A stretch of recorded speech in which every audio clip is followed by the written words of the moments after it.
Yes, guys, welcome back to my channel. Romario Webster here. Before we get into today's video, please drop a like, subscribe to the channel. We're pushing for 500 subs. And I've got a special guest, a guest that I don't really want to welcome to the channel after what's just happened. But my good mate, Sonny Snelling, is here. Sonny, how are we, man? I am ecstatic. I was dreading this video, but now I'm so happy to be here, making my debut on the channel. As he said, guys, get down below, subscribe. Romario producing some great content over here. Thank you, Sonny, mate. You're too kind. Well, you have to be kind after seeing what you just saw. Obviously, Arsenal lost yesterday 1-0 to Tottenham in a pre-season friendly, the first North London derby of the season. Sonny, talk to me about that performance, man. I mean, it was something that I'm not used to with Spurs. You know, having had 2 seasons under Ange Postecoglou, which were gun ho, erratic, going and playing the bigger teams and just expecting to concede and get turned over. And I know it's pre-season. I know you can't look too much into these games, but the signs early from Thomas Frank are really promising. You know, not many shots on target from either of us. It was actually funny enough. It feels like Arsenal got Arsenaled in that game. It was very much like we were being clever. We were using those set pieces. Goal comes, against run of play, fluky, you could say, but it's a great finish nonetheless, despite David Raya's whatever he's doing. But yeah, really happy with the individual performances. I just think that we need to take these sort of performances into the season when we're coming up against you, City, Liverpool, and going to the away games instead of getting turned over 3-4-5-0. Putting in some performances, getting draws, and building ourselves up the table because even though we won a trophy last year, we still finished 17th. Yeah, I mean, I was going to mention that at some point, but you're right. You do look much better, man. Like, let's start on the set pieces because, to be honest, bro, like, I was looking at your attacking set pieces, and you look so much more dangerous. You only had four corners, but you nearly scored from pretty much all of them. I mean, Ange was well documented for admitting he doesn't train set pieces. He doesn't think it's that important. As a Spurs fan, like, how much are you looking forward to seeing that change, and you just look a lot more organized in defense. You must be feeling happy with Thomas Frank after that. I feel like what I've said to a lot of people on previews and ahead of the season, and when we got Thomas Frank, was Tottenham needed to reset. They needed to get back to basics. We've had so many different managers and styles and all that. Thomas Frank, what he's going to do is he's going to find those small margins. You know, set pieces of that. You as an Arsenal fan know how different a couple of set piece goals can be a season. And the thing is with Spurs, is everyone says, we talk about the Ange Postecoglou era of like set pieces going out the window, but under Antonio Conte, they were very important, and we had a set piece coach then. So using them now to our advantage is going to be really important in the Premier League, coming up against all sides up and down the table. And you say about Thomas Frank in general, it's just, and we showed against you, we've now got a midfield that's not getting bypassed. Against for Ange Postecoglou, rather, it just felt like our midfield was non-existent because we had, both fullbacks bombing on, both eights bombing on, and then a lone six. Now we've got, a double pivot who are protecting each other. The back four is not on the halfway line; they're set further back. So the likes of Romero, and Van der Ven, who are quick. And they showed their speed, but they're now showing that they're comfortable on the ball. They can pass out. They can, show recovery pace in other areas, and just they're now just being more comfortable on the ball. Ange Postecoglou wanted to play out from the back, but it was so erratic. It was just all over the place. Whereas with Frank, there was some passing moves out from the back where it looked more comfortable and it wasn't as risky, but it was more clever. So I'm impressed with how quickly the players are getting this, but I do think, they have gone from one extreme to the next, but it's a step back, isn't it? It's more going to the basics of football. I'm not discounting that, but it is just pretty simple. Like our passing's got sharper, players are more comfortable on the ball. We're turning it over and counter attacking better. And there's more like changes in the game, as the game went on, Arsenal were getting more into it, but we were like, right, let's sit off a little bit and let's try and pick them off on the counter. Whereas with Ange, it was just like plan A, keep going, bombarding. Oh, we've been caught on the break. It's not as an exciting watch, but it's more of a comfortable watch, if you get me. And I'd rather that than, it sounds silly. I'd rather win a game 1-0 than like 5-4 and like just be, losing my head over that. Well, it's funny you say that, Sonny, because I remember when Unai Emery infamously said he'd rather win a game 5-4 than 1-0. He actually preferred the back and forth. And you say like Tottenham have almost gone back to basics. I'd actually argue it's a more modern way of looking at it, where it's I don't know, like Thomas Frank is relying on set pieces like how Arsenal have done, but he's relying on the ability of his players, which to be honest, I Mm. take it back, is actually quite traditional.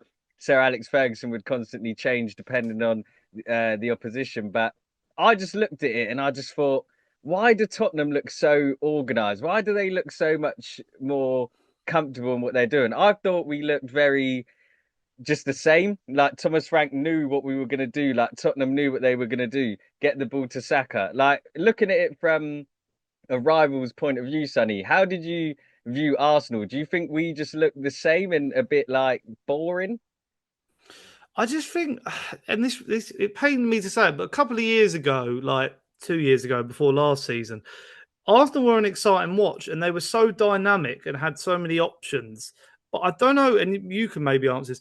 You've just become really one-dimensional. It just feels like when you come up against certain teams who are very rigid at the back, who are hard to break down, it's like you haven't got any ideas. And I would say that, I mean, we saw Kai Havertz lead the line. Like, he's not really strong enough, and we'll maybe see more from Gokeres. But then there's question marks over, like, is Gokeres better, like, in transition, counter attacking? Is he going to be good when you need him to just be in the area, poaching, like maybe we get from Dominic Solanke, or breaking up the play in midfield like that? The other issue I think you have is your left hand side. I don't think Martinelli's the answer. I don't think he's been the answer for a long time. Right. You're being linked with the likes of Rodrigo, who are exciting, Eberici Eze, who's not really a left winger, but he can drift out there. So maybe that's where you see yourselves, because at the end of the day, Arteta's built a really solid defense. You can't argue that. Gabriel and Saliba are both fantastic when they're fit. Even Kivior's quite strong, coming into the team. Ben White, I thought, again, got 90 minutes in his legs against us. Skelly didn't have his best game, but he's been good there.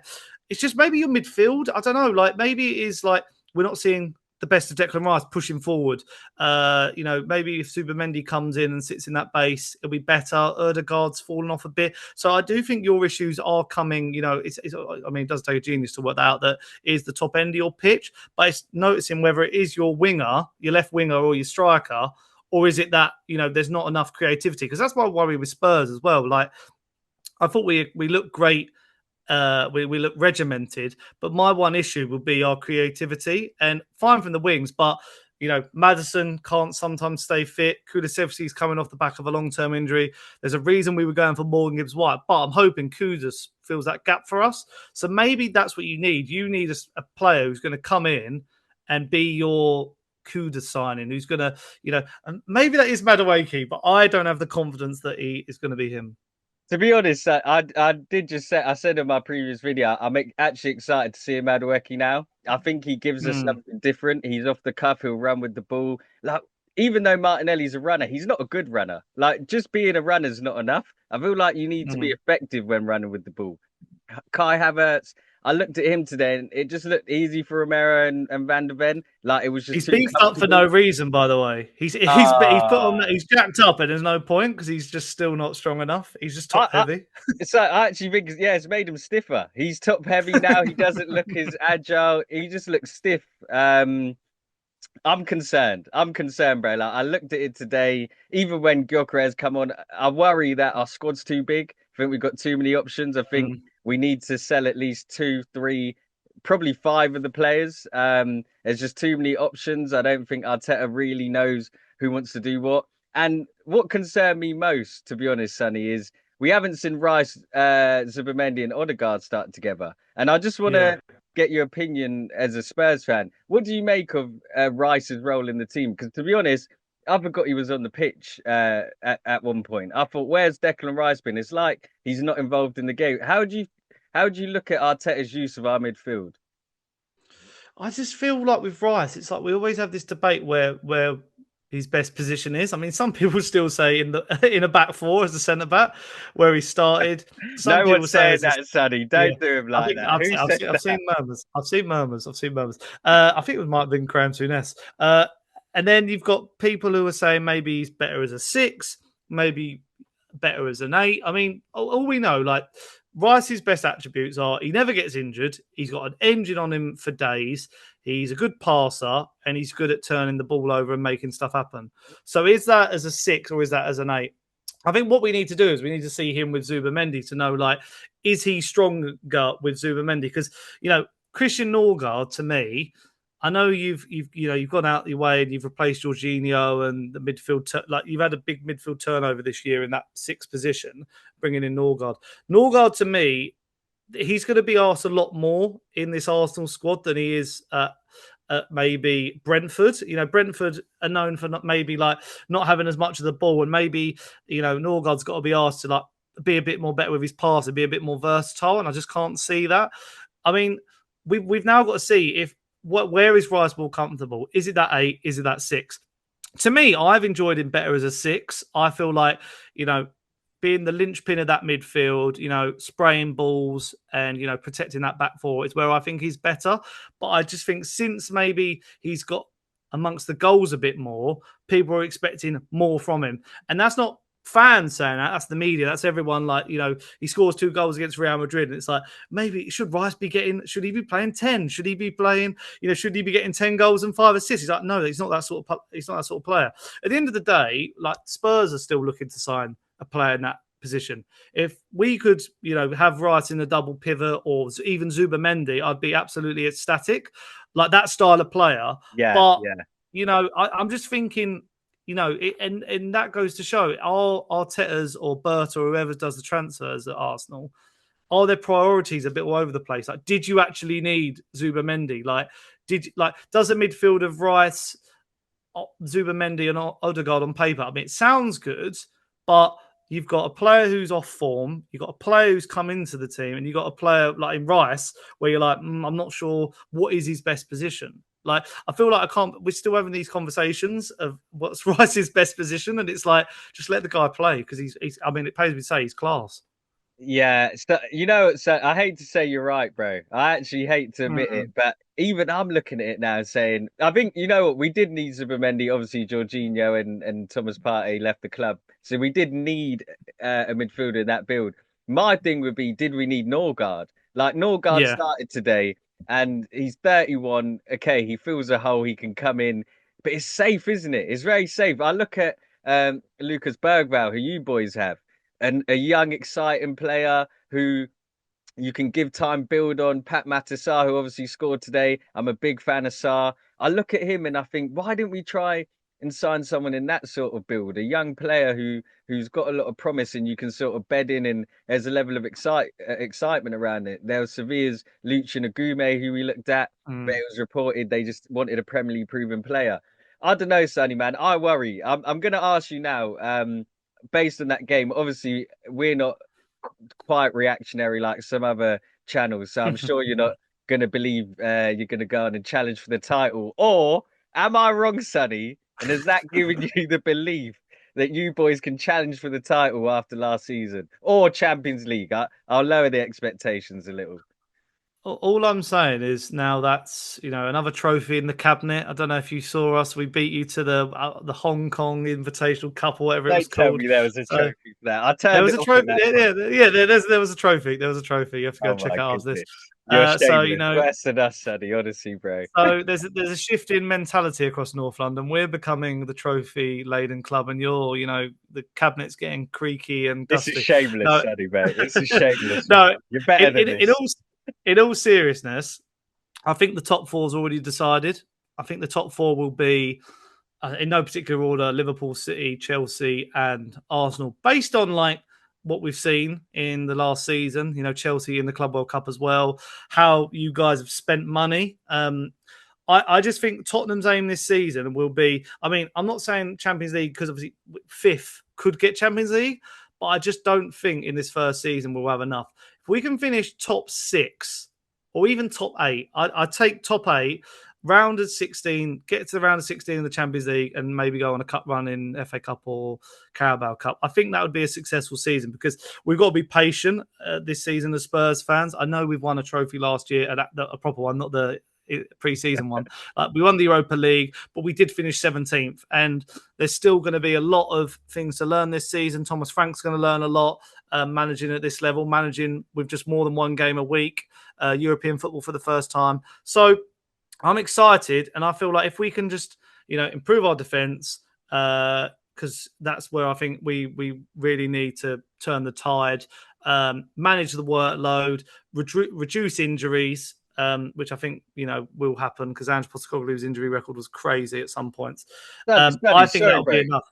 Just to hop in, like you say, defensively you need to improve. I think you might be like, obviously, I'm not saying this is you for the rest of the season now, but I'd be pretty comfortable and confident. I honestly think Thomas Frank, like I said to a few of my mates before this game, Tottenham are a problem this season, mainly because of Mm, Thomas Frank. I was actually a big fan of Ange's personality, how he just didn't really care what people said. He was stubborn, but it's not very helpful. Obviously, you've won a trophy and so fair play to him for doing that. But in terms of in the league, I think you boys are going to be a problem. You see it there. You're not going to be easy to beat. Like you said, mm. under Ange, you lost to Liverpool. Was it 6-2 or 6-3 in that? Yeah, something like that. Yeah, Yeah, and it's just like and 5-1. So 5-1. Yeah, it's just yeah. like Ange didn't really mind. Like you said, he would prefer to lose 5-4 than 1-0. And it's like, I think Mm, with Thomas Frank, I think you lot are going to look a lot different. And from an Arsenal perspective, I'm trying not to be too reactionary, but I'm a bit concerned that we're going to be much of the same. It's the same ideas, the same gaffer, a lot of the same players. But you've come in with a new gaffer, similar players. There's a few new ones, but the idea is completely different. Defensively, like you mm. said, you're seeing Van der Ven and Romero more playing out from the back, relying less on their pace. A fair play, you've tipped you boys to finish sixth, but I wouldn't write off top five, I, Brad. And I, I, I can I see just think league. I just think what the way we'll see the season go is I think we're in that middle cluster with Newcastle, Villa, United, Brighton. And the thing is with Villa and Newcastle is Newcastle are having a horror window and might lose Isak. Villa haven't really bought anyone, but they haven't really sold anyone, but they could lose Watkins. Man United, we don't know. Like they've made some good signings, but they're still a basket case of a club. And Brighton, I think it's too much for them. I feel like it's too much of an expectation.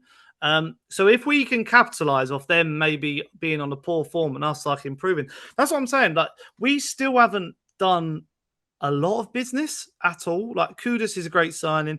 We got Kota Takai from the J League, who hasn't featured yet. I think he's picked up an injury as well. We've put Danzo and Tell on permanence, which I think were good acquisitions. We Yeah, haven't big lost fan of anyone them. either. Like Romero looks like he's staying now. That would be a massive keep. Yeah, And the camp looks happy. There was all these rumors that everyone was going to throw up a fuss, and we all wanted to play for Ange. And you said it there. Our best performances under Ange were in the Europa League, and why was that? Because he changed his tactics. He defended. He was clever. He had a bit more nous to him. This is what Frank's going to do. He's going to every game will be a different plan. Every in game he'll change depending on what we need. And yeah, I think I'm just trying to be a bit like, let's see what happens. It's okay. At the end of the day, that this preseason's been all over the place for us. We were undefeated, but we won 2-0 against Reading, which was like, wow, like we saw some really good performances from Vuskovic. We then drew 2-2 with Saar, 2-2 with Wickham. Saar scored two, sorry. that's out Wycombe On the Wanderers, my same day, local team. yeah, exactly. And then on the same day, we at second team. So this was weird as a preseason thing. We played two games on the same day. One team played against Wickham, drew 2-2. One team played against Luton and drew 0-0. And everyone they dominated us a little bit. And then we've just beat you. But the thing is, I would take a couple of 0-0s this season because Ange Postecoglou didn't manage a 0-0. But sometimes you have to go away maybe to a stronger team and get a 0-0 just to get some points on the board, momentum. It's not 22 losses we had in the Premier League last year. That's what I mean by resetting. We need to just go back, and by doing what we're doing, I'm confident we could finish like at least top six. Yeah, fair play, Sonny. Sonny, as you can tell, people is a very level-headed fan. He's not going crazy. He's not putting too much pressure, and I respect it. The complete opposite of Arsenal fans who are a meltdown. Just lastly, Sonny, how do you think Arsenal seasons look? We can't base everything off this result. I said in my previous video, we did beat AC Milan, we did beat Newcastle, but we all know the trouble Newcastle in. But do you Mm. think it's realistic for Arsenal fans to expect the Premier League title, or are you looking at it, Brian, thinking these boys are never going to win a major trophy? Major trophy being Champions League or Premier League. I mean, you've got no European pedigree, so even putting yourself in the Ah, what Champions are you League, doing? What are you doing, I've Sonny? just got to state some facts, haven't I? So, and I'm you've not won being the league in nice. 20 years. It's Sonny's debut, so I'm gonna let him. I'm gonna let him get that jab and hook in. I mean, if not for the Premier I've realised I'm on away territory as well. I've got to keep remembering You're your fan going base is bad, going to be Sonny, more because Arsenal. you've not won a Premier League title ever. You've not actually No, ever I won a know. title in this modern era. But how do you see Mm. us? Just take the soul out of it. Can Okay, all we right. realistically win a major, a big boy? I I I don't being in all seriousness, no. I can't see it because I think in the Champions League, I think there's still stronger teams in it than you. I feel like Arsenal was still, this Gokares signing or striker signing, we'll say, is 2 years, not 2 years too late, but you should have done it 2 years ago. Yeah, There's going to be a lot of pressure on him as well to deliver because what's success for Gokares? Is it 15 goals? Is it 20, 25? Is that going to be the difference? But then also, Liverpool should, they won the league last year against the run of play. They've now strengthened to the high heavens. They can add Isak to that equation. City have made some amazing acquisitions, and Rodri's back, and that's all going to come back together maybe. And Chelsea look like a good unit now. Like they're signing yeah, some absolute. I mean, if they get Xavi Simmons, they've got Hato at the back, Pedro Delap. I'm sitting there thinking, like, if it doesn't go well for Arsenal, you could be fourth out of all those teams. And then what do we do? Like, does Arteta then have to go? I mean, personally, I think if you sack Arteta this season, I think that would be a bit mad. Because where do you go? Like, who do you get? Like, what's next for the Arsenal project? Because do you go and try and get Luis Enrique and try like? But would he want to leave? Like, I feel like there's so many question marks over Arsenal, and I feel like the pressure is going to be on. The pressure will be on more you than say City, but then maybe like Chelsea are under a bit of pressure now because everyone's like, oh, are they coming good? So that's why yeah, and I feel like the gap between those four teams and the rest of the league is still quite large. Especially like where we're seeing like Newcastle falling off a little bit and not yeah, being able to attract certain players. I mean, we're recording this, this will go out on the 1st of August. We've still got a whole month left of the transfer window. You could go out and sign Eze and it could all be a bit different. I just feel like Arsenal, there is pressure there. I think there's always going to be pressure there because you're one of the big six. There's pressure on all of our teams. But yeah, I just can't, I just don't know. I feel like we've got so much now in the bank of like the last couple of years where you've shown it and then you've just fallen off. And I still can't get my head around why that is. I don't know why you fall off every year. I just find it really let's peculiar. not I don't know say if it. it's an Let's not say every year. Let's not say every year. But I know what you mostly mean. is. It's like a what we've done is underwhelm. We've underwhelmed. Yeah, We had that unexpected season. Then since then, we've not. We flattered to deceive. We finished twice, 3 seasons running. So it's very you're much right. like You're right. it's like Pochettino's Tottenham. Like Pochettino's Tottenham was very similar to this Arsenal team. Like an amazing team on paper, brilliant defense, attack that was clicking at stages, and you've done something a bit different. You're backing Arteta this year. You've gone right. There's your striker. There's another midfielder. Here's a winger. We didn't do that. So maybe that is the difference. Maybe like this is the final year where this Arsenal team are going, right, we need to go for it now. Maybe those younger heads have matured a little bit. But the thing is, we're going to come to a stage where if you don't win it this year, say he did finish second again, what's that, 4 years in a row? I mean, Yeah. incredible. Like that is a really good achievement. Incredibly But when we bad. look Incredibly but when bad. we, but that's the thing. When we look back at the history books, there's not you don't get anything for second place. And even when we finished second to Chelsea, I was like ecstatic because I just thought, well, like this, that we're not, this is the pinnacle of what we can achieve. But at the end of the day, winning that trophy last year, that's sometimes what it's all about. And like, even if Arsenal pick up a Carabao Cup or a League Cup this year and finish fourth, I think that's better success than finishing second and winning nothing. Because at least you've gone right. Look at this. Like, this is something. Like, this is something where, Yeah, but Sonny, you you know know, that's not going to cut it with the Arsenal fans. If we yeah, win a probably, Carabao yeah. or FA and FA Cup and finish fourth, they'll want Arteta out. I would want Mm. Arteta. At that point, I'm looking at it because, like you said, that's almost regression for you boys. And I'm going to put a dig in here. Finishing 17th in Europa League is okay. You'll take that. You've been starved Mm. for years. But for us, if we finish 17th and won a Europa League, well, Arteta wouldn't have made it to the end of the season. So I don't even think it's possible for that to happen at Arsenal. But then wouldn't you say you've been star? Because what we're now 5 or 6 years since a trophy, 20 plus years since a league, and then we haven't done anything in Europe. So it's almost like, you know it, maybe that sort of moment where you do win enough, because the problem is people will use that FA Cup that Arteta won as a bit of a stick to hit him with, because they're like, well, it wasn't really his team, it was during COVID. It could be a springboard. Like, you could win the FA Cup, or sorry, win the Carabao Cup in February, and maybe that goes right. Winning, what a taste, for a True. Declan Rice or a Skelly or a Saka, and they go, right, let's go now on a massive run and win the league, or they might be in the Champions League quarters by that stage. So it's like, I feel like that's Yeah, it's how, like, true. It's mentality is true. weird in football, isn't it? I don't know. It's Nah, tricky.